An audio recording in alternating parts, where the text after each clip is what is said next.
Hello, I'm Tim Marlow. This is the Royal Academy, and coming up, my must-see shows for August with a special look, just before the summer's ended, on what's on offer in sculpture parks around the world.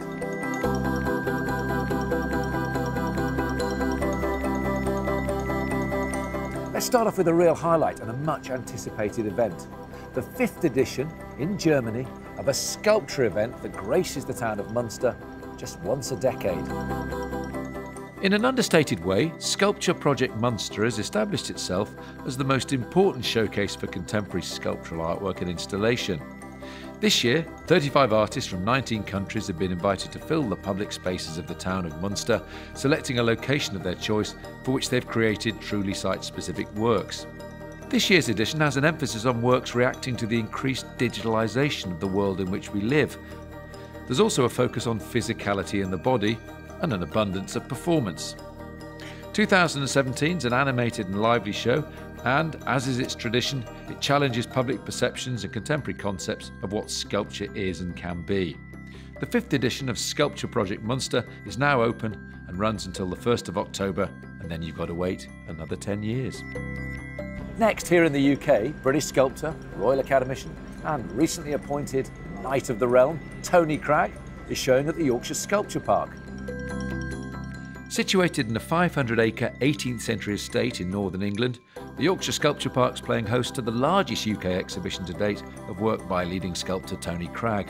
An impressive collection of monumental and intimate new sculptures and drawings from across nearly 5 decades of Cragg's practice are shown in the underground gallery and in the open air, with 14 pieces punctuating the landscape of West Yorkshire. Cragg has been described as a radical materialist, and the exhibition demonstrates his mastery of different media, with sculpture made from bronze, stainless steel, stone, wood, plastic and glass, all reflecting the evolution of Cragg's rich and varied sculptural language. Catch Cragg at the YSP before it closes on the 3rd of September. To another Royal Academician now, and a man who's walked the globe in the name of art for the past 50 years. Richard Long, in what's being described as his first major outdoor exhibition.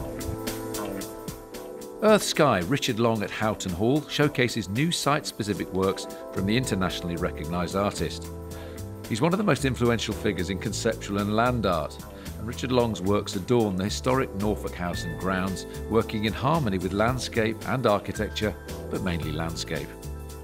Deeply influenced by his affinity with nature, the exhibition shows sculptures formed from a variety of materials including flint, tree stumps and slate. Mud works can also be found in the outdoor colonnades and smaller scale works in gallery spaces. The exhibition sits alongside permanent artworks including Long's own Full Moon Circle, installed in the Houghton Sculpture Garden since 2003, and others by a range of contemporary artists including James Turrell and Rachel Whiteread. Earth Sky Richard Long at Houghton Hall in Norfolk, in the east of England, closes on the 26th of October. To Brazil next, where a contemporary art centre and tropical garden are home to a fertile collection of major international contemporary art. Made up of 140 hectares of forest fragments, gardens and rare and tropical species, the remarkable Instituto Inhotim places contemporary sculpture of international relevance right at its centre. Works from over 250 renowned artists from across 30 countries can be found, housed either within the 23 pavilion galleries that pepper the park or exhibited outdoors in the lush botanical gardens and landscape. Sculpture by artists such as Chris Burden, Oliver Eliasson, Dominique Gonzalez Forster and Giuseppe Pannone are held permanently amongst the natural beauty of the gardens. Currently, 2 small temporary group exhibitions including works by the Brazilian artist Erika Verzutti and Czech artist Dominik Lang, among others, can be seen in the Largo and Mata galleries. Instituto Inhotim in Brazil celebrates sculpture in a way that nobody else possibly does. And finally, the newly reopened Minneapolis Sculpture Garden is an interesting rethink on the whole idea of the sculpture gallery without walls.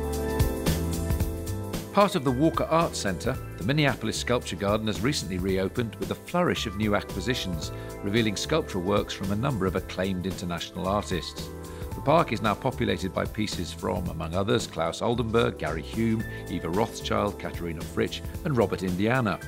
The 11-acre site, home to Oldenburg's eye-catching and possibly mouth-watering Spoon Bridge and Cherry, fuses the city's public green spaces with its cultural life.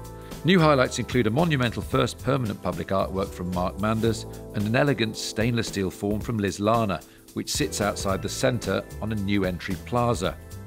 You can visit the Minneapolis Sculpture Garden now and across any season you choose. So there you have it, my must-see Sculpture Park projects and picks for August. I do hope you can see at least one of them.